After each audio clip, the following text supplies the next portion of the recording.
In the mining operation, you're exposing all kinds of stuff to the air and to the wind.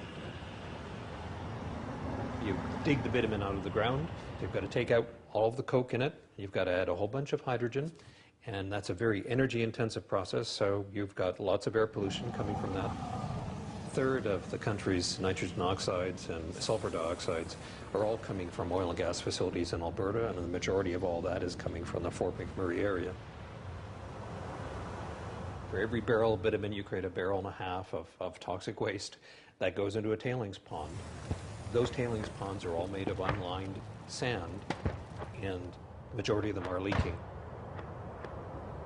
The whole stream of production from beginning to end is very industrial, very messy, and has got pollutants associated with each and every stage.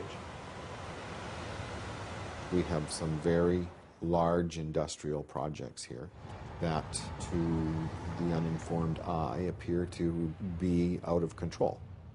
The fact of the matter is that this is one of the most highly regulated industries that there is in the world.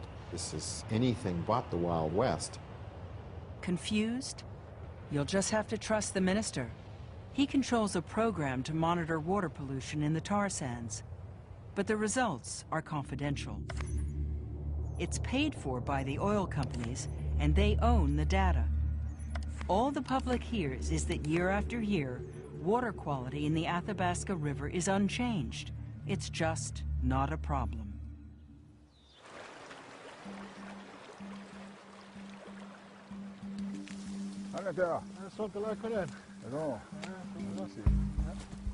How high your water used to come here? Oh, high. Yeah? Up to here. See the shoreline here? Uh-huh. Water's been gone down quite a bit, huh? That's for sure, yeah. Yeah. Though we're over 100 miles from McMurray, we are affected. Definitely affected. This river here, as we know it, it's not the same anymore. Not the same.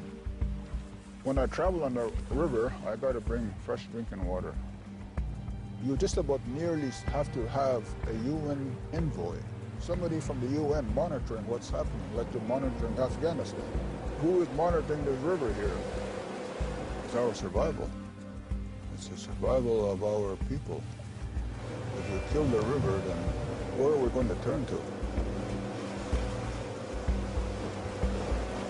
In 1899, Francois Paulette's grandfather signed a treaty with the British Crown. As a 22-year-old chief in the 1970s, Paulette went to the Supreme Court to argue Canada had let down its side of the bargain. He won the case. His victory changed Canadian law and launched the era of native land claims.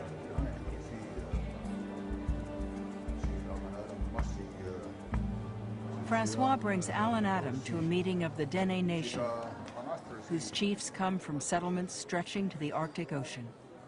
Like Fort Chipewyan, they're all downstream of the tar sands. A lot of chiefs have differences when it comes to issues related to the community. The only one common goal that they could relate to is land and then water.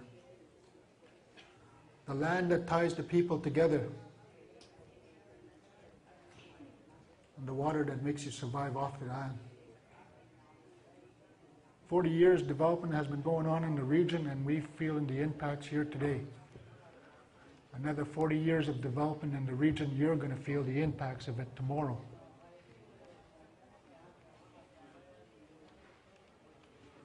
So you have to start intervening.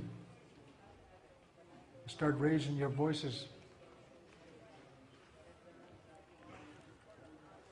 But if I am left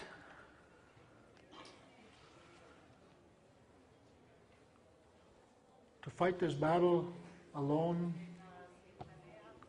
and that without the support of others, it's sadly to say that I have no other option but to make an agreement with industry and government.